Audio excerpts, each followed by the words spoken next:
करेंगे। बिस्मिल्लाहिर्रहमानिर्रहीम। अस्सलाम वालेकुम। कैसे हैं आप सब? उम्मीद करती हूँ कि आप सब खैर-ओ-आफ़ियत से होंगे।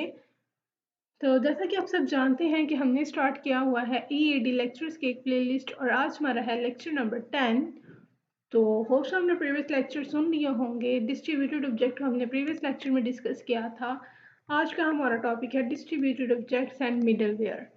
Distributed objects are great because they enable you to break up an application across a network. हम क्या करते हैं कि अपनी एप्लीकेशन को छोटे छोटे पार्ट्स में डिवाइड कर देते हैं और उसे नेटवर्क के ऊपर रख देते हैं. However, as a distributed object application gets larger, जो एप्लीकेशन होते हैं वो बड़ी हो जाती है. You will need help from middleware services. Middleware services के हमें हेल्प चाहिए होती है. मिडलवेयर सर्विसेज क्या हैं इसको मैंने प्रीवियस लेक्चर में डिस्कस कर दिया था.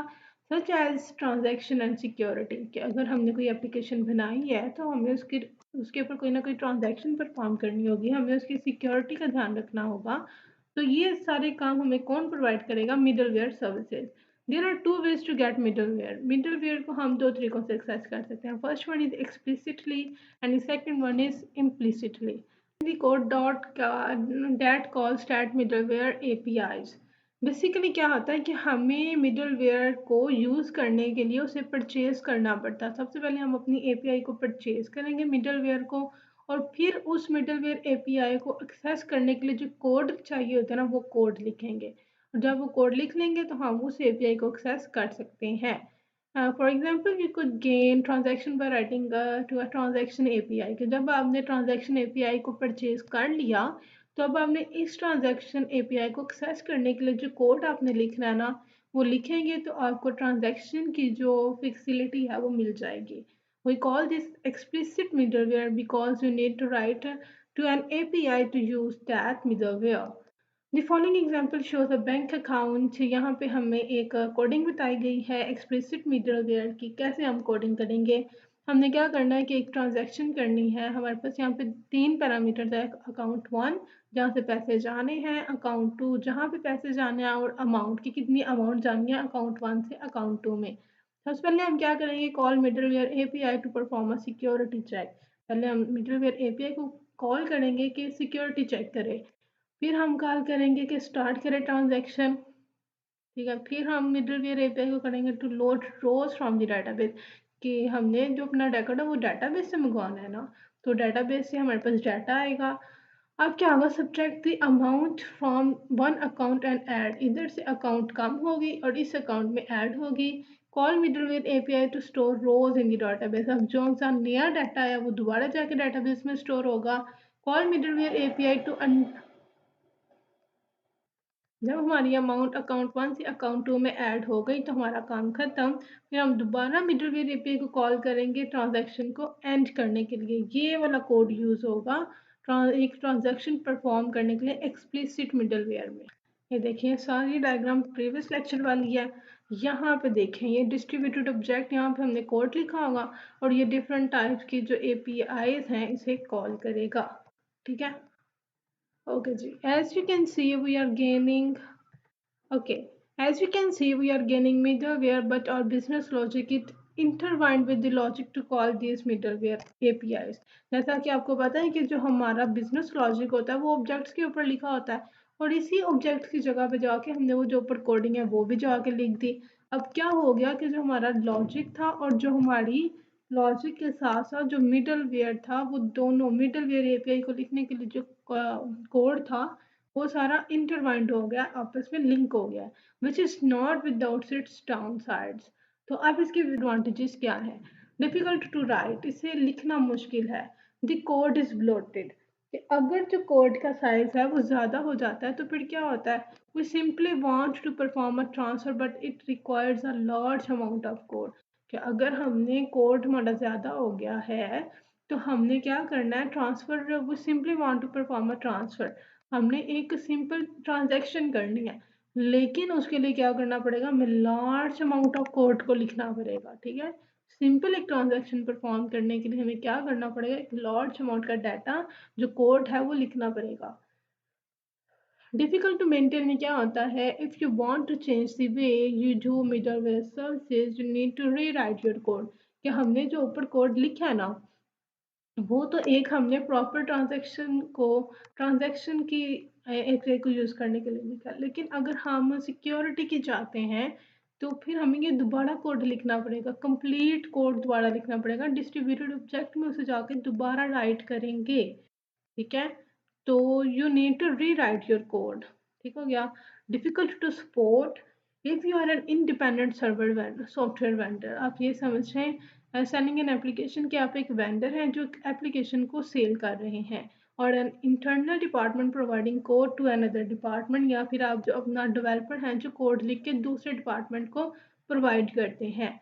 You are unlikely to provide your source code to customer. लेकिन क्या होता है कि अगर आप एक्सप्लिसिट मिडलवेयर यूज़ कर रहे हैं ना, तो आप अपना जो सोर्स कोड है वो कस्टमर को नहीं दे सकते। क्या वजह है? This is because source code is your intellectual property.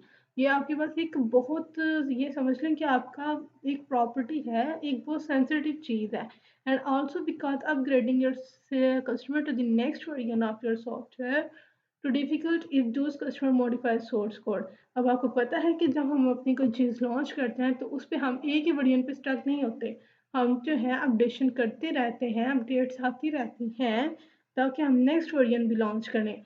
लेकिन क्या होता है कि अगर हम एक्सप्लिसिट कोड जो है वो अपने कस्टमर को प्रोवाइड कर देते हैं, तो क्या होता है कि अगर जो कस्टमर है वो सोर्स कोड में कोई मसला कर देता है, कोई मॉडिफिकेशन करता है, तो फिर आपको नेक्स्ट वर्जन उसे देना बहुत ज़्यादा मुश्किल हो जाएगा। Customer can not change their middleware. तो हम किस रिजल्ट पे पहुंचे हैं कि हम जो कस्टमर है वो अपने मिडलवेयर को चेंज नहीं कर सकता। अच्छा जी, तो हमारा जो एक्सप्लिसिट मिडलवेयर था वो यहीं तक था। अब हमारी नेक्स्ट बात आती है इम्प्लिसिट मिडलवेयर की।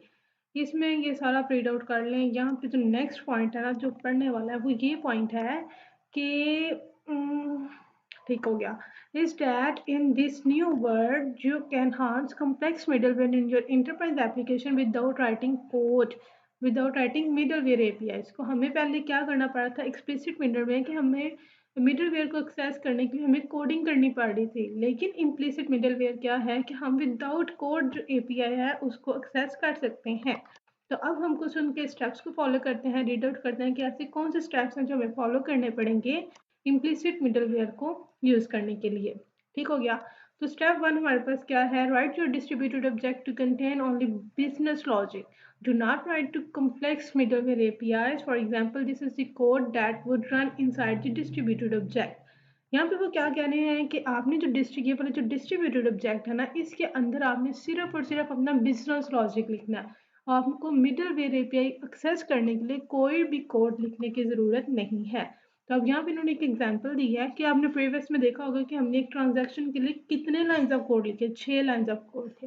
और यहाँ पे हमने क्या किया कि एक सिंपल सा जो हमारा लॉजिक है कि हमने जो अमाउंट है वो अकाउंट ए से अकाउंट बी में ऐड करनी है। तो उसके लिए हमें सिर्फ और सिर्फ ये एक सिंगल लाइन में अपना लॉजिक डिफाइन करने की ज़रूरत है। ठीक हो गया।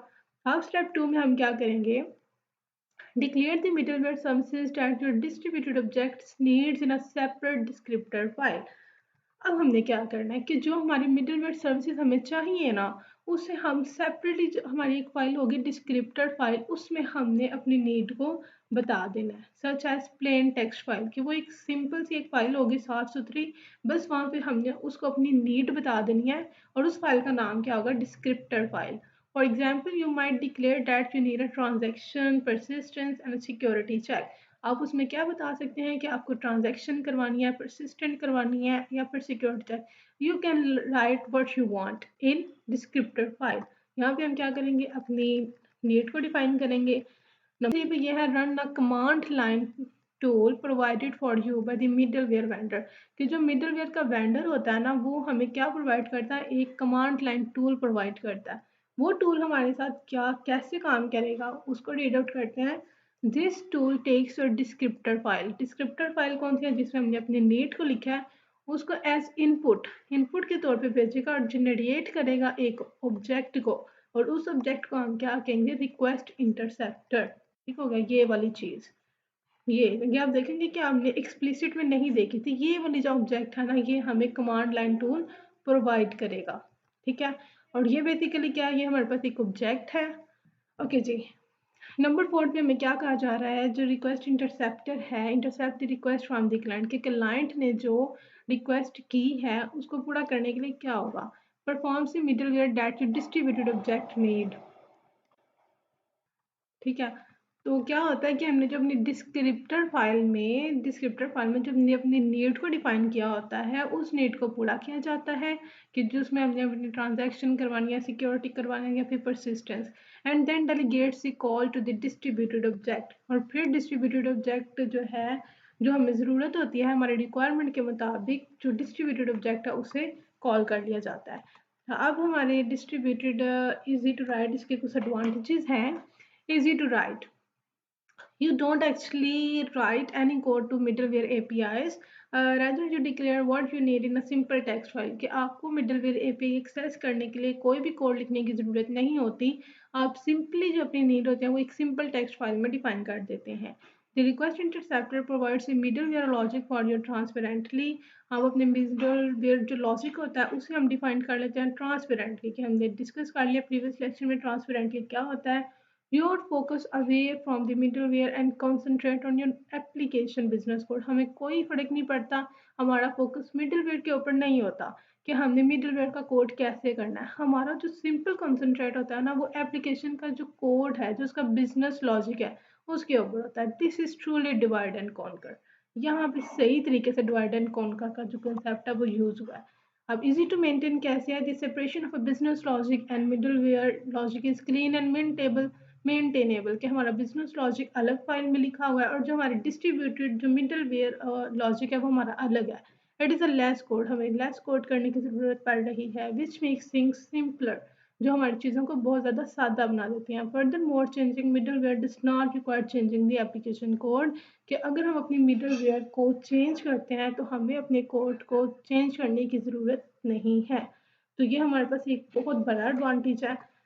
अब बात करते हैं लास्ट एडवांटेज की, easy to support. Customer can change the middleware they need by tweaking the descriptor file, कि अगर कस्टमर ने अपनी नीड को चेंज करना है तो वो सिंपली क्या करेगा कि अपने डिस्क्रिप्टर फाइल को चेंज कर लेगा। For example, if they can change the way a security check is perform without modifying source code, कि अगर वो अपना सिक्योरिटी चेक है उसे किसी और तरीके से काम करवाना चाह रहा है तो वो सिंपली करवा सकता है, उससे डाटा को चेंज करने की ज़रूरत नहीं है। This avoids upgrade headache and intellectual property issues.